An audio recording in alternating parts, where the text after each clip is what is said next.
Behold, my servant will prosper. He will be high and lifted up and greatly exalted.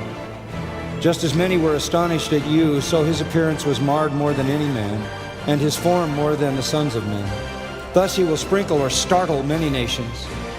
Kings will shut their mouths on account of him, for what had not been told them they will see, and what they had not heard they will understand. Who has believed our message? And to whom has the arm of the Lord been revealed? For he grew up before him like a tender shoot, and like a root out of parched ground. He has no stately form or majesty that we should look upon him, nor appearance that we should be attracted to him. He was despised and forsaken of men, a man of sorrows and acquainted with grief. And like one from whom men hide their face, he was despised, and we did not esteem him.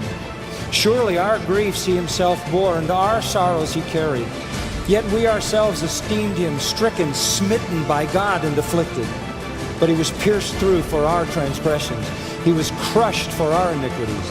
The chastening for our well-being fell upon him, and by his scourging we are healed. All of us like sheep have gone astray.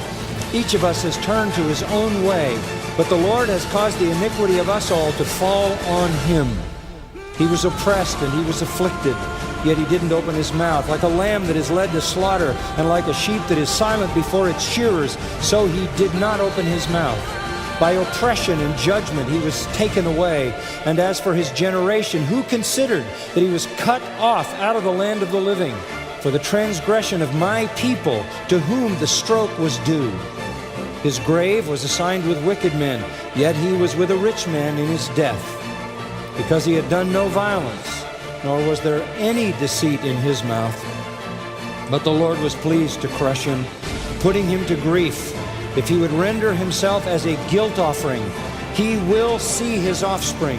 He will prolong his days, and the good pleasure of the Lord will prosper in his hand. As a result of the anguish of his soul, he will see it and be satisfied. By his knowledge, the righteous one, my servant, will justify the many, as he will bear their iniquities. Therefore I will allot him a portion with the great, and he will divide the booty with the strong, because he poured out himself to death and was numbered with the transgressors. Yet he himself bore the sin of many and interceded for the transgressors.